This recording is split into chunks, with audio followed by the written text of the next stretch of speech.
वित्त मंत्री निर्मला सीतारमण आज मोदी सरकार के दूसरे कार्यकाल का पहला बजट लोकसभा में पेश करेंगे। इससे पहले सुबह 10 बजे मोदी कैबिनेट की अहम बैठक होगी। बजट में इस बार ईमानदार टैक्स चुकाने वालों को सम्मानित करने का सुझाव संसद में पेश किया गया, जिसमें शहर के 10 बड़े टैक्स पेयर्स को सम्मानित किया जाएगा। बजट पेश करने से एक दिन पहले सरकार ने पहले राज्यसभा और फिर लोकसभा में आर्थिक सर्वे पेश किया। इस आर्थिक सर्वे में देश की जीडीपी 2019-2020 में महज 7% के करीब रहने की उम्मीद जताई जा रही है। आर्थिक सर्वे में बताया गया कि देश का वित्तीय घाटा 5.8% तक जा सकता है, जबकि पिछले साल यह आंकड़ा 6.4% पर था। बजट में राजकोषीय घाटे को काबू में रखने के साथ ही आर्थिक वृद्धि और रोजगार सृजन को गति देने पर सरकार का जोर रह सकता है। राजकोषीय स्थिति मजबूत करने के लिए 10 करोड़ रुपए से ज्यादा कमाने वालों पर 40% की एक नई दर से कर लगाया जा सकता है। यह बजट वैश्विक आर्थिक नरमी और मौसम विभाग के देश के कुछ भागों में बारिश सामान्य से कम रहने की आशंकाओं के बीच आ रहा है। पिछले वित्त वर्ष 2018-19 में आर्थिक वृद्धि दर 5 साल में न्यूनतम स्तर अपने 6.8 तक गिर गई थी। इसे 7% तक ले जाने पर जोर होगा। विशेषज्ञों के मुताबिक बजट में सरकार खाद्य सब्सिडी को सीमित करने के लिए कदम उठा सकती है। रोजगार सृजित करने वाली नई इकाइयों को प्रोत्साहित करने के लिए कदम उठाया जा सकता है। बजट में जल संरक्षण पर सरकार का जोर और 2024 तक हर घर को नल से पानी उपलब्ध कराने की महत्वाकांक्षी योजना के साथ बजट में इस दिशा में कुछ ठोस कदम उठाए जाने की संभावना जताई जा रही है। इस बार बजट में स्टार्टअप को प्रोत्साहन देने के लिए उनके कर नीति को और युक्तिसंगत बनाने का प्रस्ताव दिए जाने की उम्मीद जताई जा रही है। वित्त मंत्री की तरफ से बच्चों की परवरिश पर आने वाले खर्च पर टैक्स छूट का प्रावधान संभव है। सरकार क्रैच यानी शिशु पालन घरों पर होने वाले खर्च में टैक्स छूट का ऐलान कर सकती है। सरकार सुकन्या समृद्धि योजना के तहत मिलने वाली राहत को भी बढ़ाने का ऐलान कर सकती है। अभी इसमें 1.5 लाख रुपए की टैक्स छूट मिलती है। सरकार इस पर 50,000 रुपए टैक्स छूट का प्रावधान और कर सकती है। पीएम नरेंद्र मोदी ने बीजेपी के SC/ST सांसदों को फिट रहने की नसीहत दी है। उन्होंने 40 साल से ज्यादा उम्र के सांसदों को नियमित स्वास्थ्य जांच कराने को कहा है। पीएम मोदी ने गुरुवार को बीजेपी के SC और ST सांसदों की बैठक में सांसदों को नसीहत दी है। पीएम ने बैठक में कहा कि राष्ट्र सेवा के लिए स्वस्थ शरीर जरूरी है। राहुल गांधी के इस्तीफा देने के बाद पार्टी के कमान अभी किसी के पास नहीं है। इसी संकट को दूर करने के लिए अगले हफ्ते पार्टी वर्किंग कमेटी की बैठक बुलाई गई है। इसमें अंतरिम अध्यक्ष पर फैसला हो सकता है। कांग्रेस की इस बैठक में राहुल गांधी का इस्तीफा स्वीकार किया जाएगा, जिसमें पहले अस्थायी अध्यक्ष चुना जाएगा और फिर बाद में पूर्णकालिक अध्यक्ष के चुनाव के लिए बात होगी। कांग्रेस अध्यक्ष पद पर इस्तीफे पर राहुल गांधी ने कहा कि मुझे जो भी कहना था मैंने कह दिया है। साथ ही उन्होंने कहा जैसे पिछले 5 साल तक लड़ा उससे 10 गुनी ताकत से आगे भी लड़ूंगा। राहुल गांधी के कांग्रेस अध्यक्ष पद से इस्तीफा देने के बाद कांग्रेस में हाहाकार मचा है। कर्नाटक सरकार में मंत्री डी शिव कुमार ने कहा कि बिना गांधी फैमिली के कांग्रेस एकजुट नहीं रह सकती है। राहुल गांधी के इस्तीफे पर उनकी बहन और महासचिव प्रियंका गांधी वाड्रा ने ट्वीट करके कहा कि कुछ ही लोगों में यह साहस होता है, आपका निर्णय का सम्मान है। राहुल गांधी के इस्तीफे के बाद हरीश रावत ने भी कांग्रेस महासचिव के पद से इस्तीफा दे दिया है। ट्विटर पर पोस्ट अपने इस्तीफे में हरीश रावत ने असम में पार्टी के खराब प्रदर्शन को इस्तीफे की वजह बताई है। राष्ट्रीय स्वयंसेवक संघ से जुड़े मानहानि केस में कांग्रेस नेता राहुल गांधी को अग्रिम जमानत मिल गई है। मुंबई की शिवड़ी कोर्ट ने 15,000 के निजी मुचलके पर उन्हें जमानत दी है। राहुल गांधी को भले ही जमानत मिल गई, लेकिन इस महीने उन्हें 4 और मामलों में देश के अलग अलग कोर्ट में पेश होना है। अगली सुनवाई 6 जुलाई को पटना हाईकोर्ट में होनी है। मुंबई कोर्ट में राहुल गांधी की पेशी के बाद कांग्रेस ने अपने ऑफिशियल ट्विटर हैंडल पर एक वीडियो पोस्ट किया है। इस वीडियो के जरिए संघ पर निशाना साधा गया है। शून्यकाल में लोकसभा स्पीकर ने आप सांसद भगवंत मान को नसीहत दी। मान ने बिना अनुमति के शून्यकाल में विषय बदला था, जिस पर स्पीकर ने उन्हें सदन के नियम की याद दिला दी। बीजेपी के विधायक मनजिंदर सिंह सिरसा ने केजरीवाल पर भ्रष्टाचार के आरोप वाले पोस्टर दिल्ली के कई इलाकों में लगवाए हैं। पोस्टर में केजरीवाल को सबसे बड़ा लुटेरा बताया गया है। गुजरात में राज्यसभा चुनाव के दौरान कांग्रेसी नेता क्रॉस वोटिंग के डर से खौफ में हैं और इसी वजह से सिरोही के एक रिजॉर्ट में विधायकों को रखा गया। शुक्रवार को ही राज्यसभा के लिए वोटिंग होनी है। हुर्रियत नेताओं समेत घाटी के 112 अलगाववादियों और उनसे सहानुभूति रखने वालों कम से कम 220 बच्चे विदेश में पढ़ते हैं। उनके गृह मंत्री अमित शाह ने इस बाबत सदन में जानकारी दी है।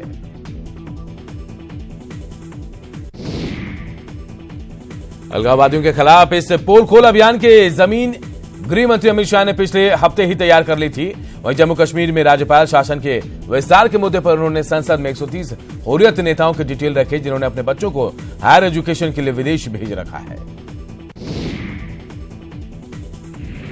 आतंकी हाफिज सईद पर कार्रवाई करने के बाद पाकिस्तान एक बार फिर से अपने पुराने ढर्रे पर लौट आया है। पाकिस्तान के विदेश मंत्रालय ने कहा कि दाऊद इब्राहिम पाकिस्तान में नहीं है। पाकिस्तान के इस जवाब पर विदेश मंत्रालय के प्रवक्ता रवीश कुमार ने प्रेस कॉन्फ्रेंस कर दाऊद इब्राहिम के ठिकानों के बारे में पाकिस्तान को घेरा। रवीश कुमार ने कहा कि दाऊद इब्राहिम कहां छिपा है, यह तथ्य हर कोई जानता है। 26/11 हमले के मास्टरमाइंड हाफिज सईद पर पाकिस्तान की कार्रवाई को भारत ने दिखावा बताया। विदेश मंत्रालय के प्रवक्ता रवीश कुमार ने कहा कि हमें पाकिस्तान के अधूरे एक्शन से उनके झांसे में नहीं आना चाहिए। पाकिस्तान की जेल में भारतीय वायुसेना के अधिकारी कुलभूषण जाधव पर इसी महीने फैसला आ सकता है। विदेश मंत्रालय के प्रवक्ता रवीश कुमार ने कहा कि इस मामले में जो राय हो चुकी है, अंतर्राष्ट्रीय अदालत इस पर जल्द फैसला सुनाएगी। करतारपुर कॉरिडोर पर विदेश मंत्रालय के प्रवक्ता रवीश कुमार ने कहा कि हमने पाकिस्तान के साथ बातचीत के लिए कुछ तारीखों का प्रस्ताव रखा था, जिस पर वो राजी हो गए हैं। 14 जुलाई को बातचीत के लिए भारत आएंगे। अमरनाथ यात्रा के रूट में किसी भी मुसीबत से बचाने के लिए आईटीबीपी के जवान चट्टान की तरह ढाल बनकर खड़े नजर आ रहे हैं। बालटाल रूट पर एक चट्टान टूट गई। इस दौरान जवानों ने अपनी शील्ड से श्रद्धालुओं के रास्ते में आने वाली मुसीबत को रोक दिया। ओडिशा के पुरी में भगवान जगन्नाथ की रथ यात्रा धूमधाम से निकाली गई। इस रथ यात्रा में शामिल होने के लिए पूरी दुनिया से हजारों लोग पहुंचे थे।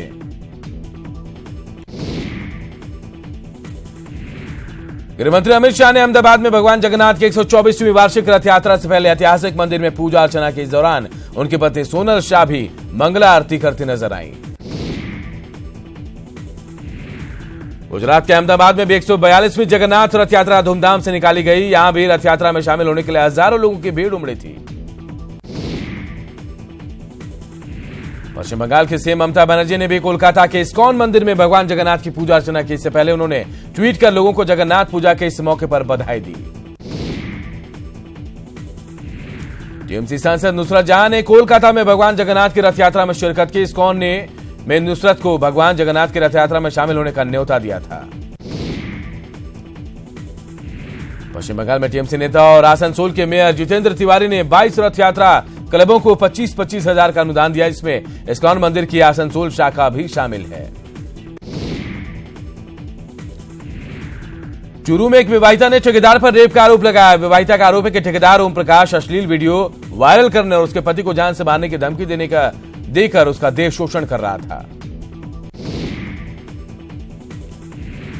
श्रीगंगानगर में नाबालिग को ब्लैकमेल कर गैंगरेप करने का एक मामला सामने आया। नाबालिग बच्ची के पिता ने 4 युवकों के खिलाफ मामला दर्ज करवाया है। दौसा में नशे में धुत बदमाशों ने एक बुजुर्ग महिला की बेरहमी से पिटाई कर दी, उसका नाक काट दिया। गंभीर हालत में बुजुर्ग को जिला अस्पताल में भर्ती कराया गया है। जोधपुर हाईकोर्ट में फार्मा लाइसेंस नवीनीकरण के एवज में रिश्वत लेते हुए एसीबी के हाथ चढ़े आरोपियों को कोर्ट में पेश किया गया, जहां से कोर्ट ने तीनों आरोपियों को जेल भेज दिया है।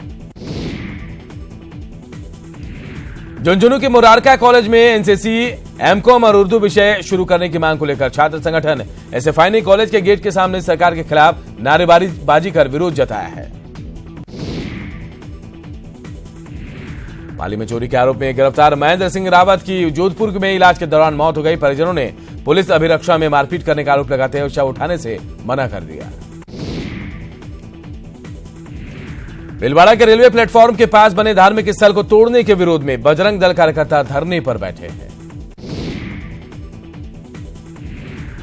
बीकानेर के पीबीएम अस्पताल में इलाज के लिए आए मरीज के परिजनों के साथ ठगी का मामला सामने आया, जहां कि युवक जांच करने के नाम पर परिजनों से 5,000 रुपए लेकर फरार हो गया।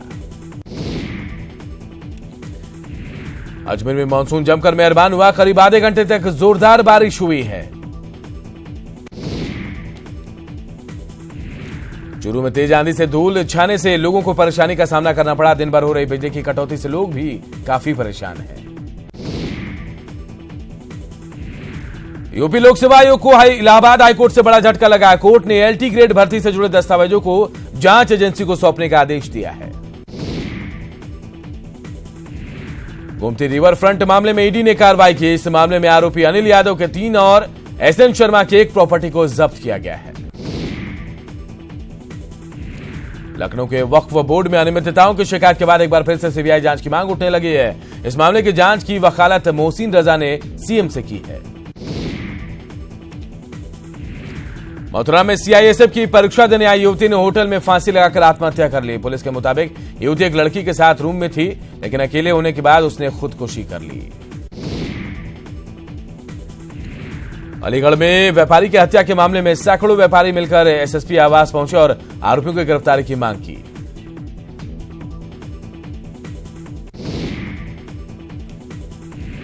शामली जनपद के कांदला थाना इलाके में चोरी की वारदात सामने आई है। यहां अज्ञात बदमाशों ने बंद मकान में सेंध लगाकर चोरी कर ली। देश के इतिहास में पहली बार पिथौरागढ़ के नंदा देवी पीक पर रेस्क्यू ऑपरेशन हुआ, जिसे हिमालय की चोटी पर भी अपने आप में अनोखा और पहला रेस्क्यू ऑपरेशन माना जा रहा है। मानसून के पहले दिन ही रुद्रप्रयाग के सारी चमसील गांव में बादल फटने से काफी नुकसान हुआ है। प्रशासन की रिपोर्ट के मुताबिक मंडोली गुदेरे में अधिक वर्षा होने से नुकसान हुआ है। गांव की पेयजल लाइनें टूट गई हैं। उत्तराखंड में अगले 3 दिन बारिश का दौर जारी रहने वाला है। राज्य में एक बार फिर भारी बारिश का अलर्ट जारी हुआ है। मानसून आने के साथ ही प्रदेश भर में एसडीआरएफ, एनडीआरएफ और राज्य आपदा प्रबंधन बल के साथ ही लोक निर्माण विभाग को भी अलर्ट पर रखा गया। 180 सैटेलाइट फोन, ड्रोन और अन्य कई आधुनिक उपकरण क्षेत्रों में पहुंचा दिए गए हैं। सागर के राहतगढ़ के वाटरफॉल में बड़ा हादसा होने से बाल बाल बच गया। दरअसल कुछ युवक वाटरफॉल में पानी आने का लाइव मंजर दिखाना चाहते थे और वो ठीक उसके सामने थे, तभी अचानक भारी मात्रा में पानी आ गया और समय रहते युवक वहां से भाग निकले।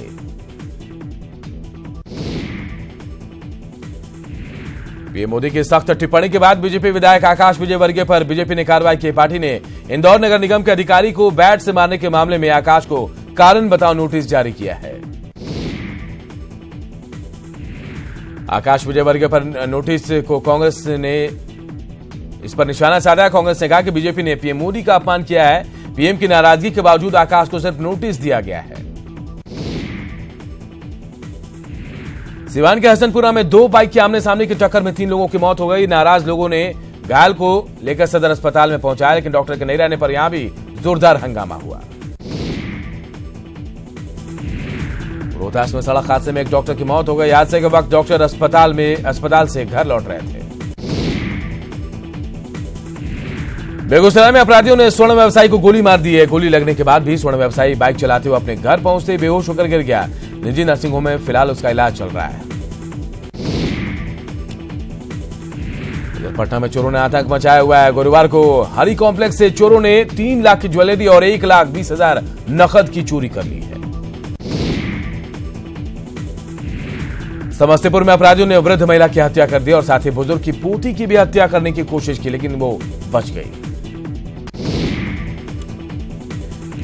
पूर्वी चंपारण में अपराधी बेखौफ हो गए हैं। पिछले 72 घंटों में 4 लोगों की हत्या कर दी गई है। मोतिहारी में शराब पीने के दौरान हंसी मजाक में गोली चलने से कि वो घायल हो गया। घायल युवक को इलाज के लिए मोतिहारी लाया गया है। भोजपुर की बेया पुलिस ने भारी मात्रा में विदेशी शराब की खेप के साथ 3 धंधेबाजों को पकड़ा है। शराब की खेप को बनारस ले जा रहे थे तस्कर। पटना के फुलवारी शरीफ में एक किराना दुकान में पुलिस की छापेमारी के दौरान भारी मात्रा में शराब की बोतलें बरामद की गई हैं। बेतिया पुलिस ने गुप्त सूचना पर कुख्यात अपराधी राहुल सिंह को उसके एक सहयोगी के साथ पकड़ लिया है। अपराधी के पास से 2 देसी कट्टा और 2 जिंदा कारतूस मिले हैं। रक्सौल के सखौना खुगनी मार्ग पर बन रहे पुल का निर्माण कार्य अब तक पूरा नहीं हो पाया। इसका निर्माण 30 जून तक पूरा होना था। पानी की कमी से जूझ रहे ग्रामीणों ने पाली मसौड़ी सड़क जाम कर जोरदार प्रदर्शन किया। उनका कहना है कि मुख्यमंत्री 7 निश्चय योजना के तहत नल जल का कार्य हो रहा था, जो अब तक अधूरा पड़ा है। दानापुर नगर परिषद के आरकेपुरम में सड़कों की स्थिति बेहद खराब है। नाले के सहारे बच्चों को स्कूल जाना पड़ता है। पटना में पहली बार नेशनल डॉट्स चैंपियनशिप होने जा रहा है। ऑल इंडिया डॉट्स एसोसिएशन ने डीपीएस पटना को चुना है। इस टूर्नामेंट में 14 राज्यों के कुल 102 खिलाड़ी हिस्सा लेंगे। पटना के गुरु गोविंद सिंह अस्पताल का civil surgeon doctor R Chaudhary ने निरीक्षण किया। कार्यकारी अधीक्षक और अस्पताल में तैनात डॉक्टरों के साथ एक महत्वपूर्ण बैठक भी की गई।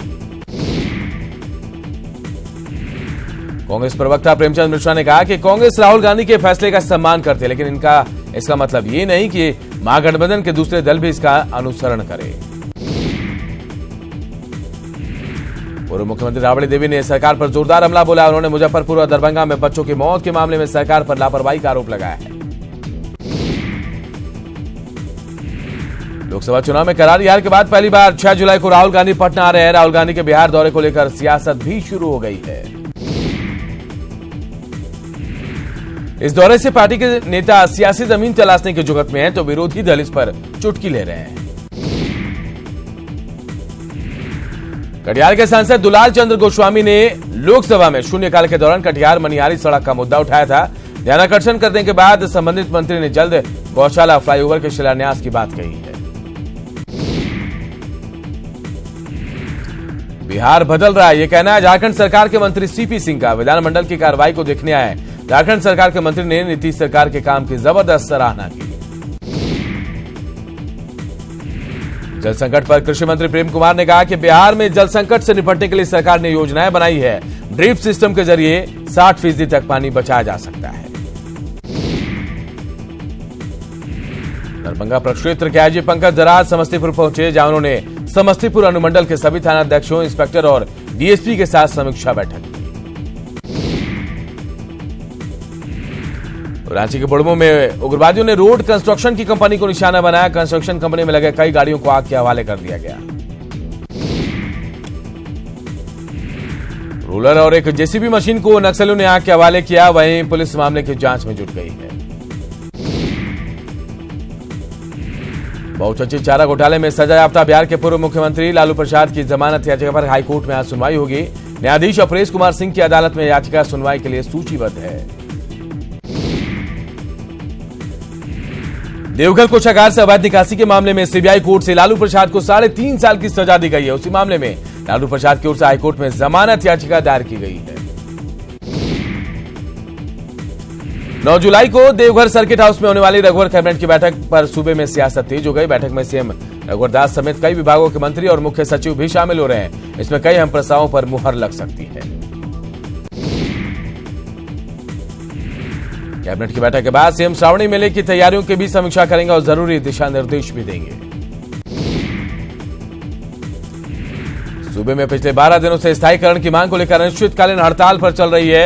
एनआरएचएम के एमएम और जीएनएम की नर्सें अब राजभवन के सामने आमरण अनशन करने की योजना बना रही है।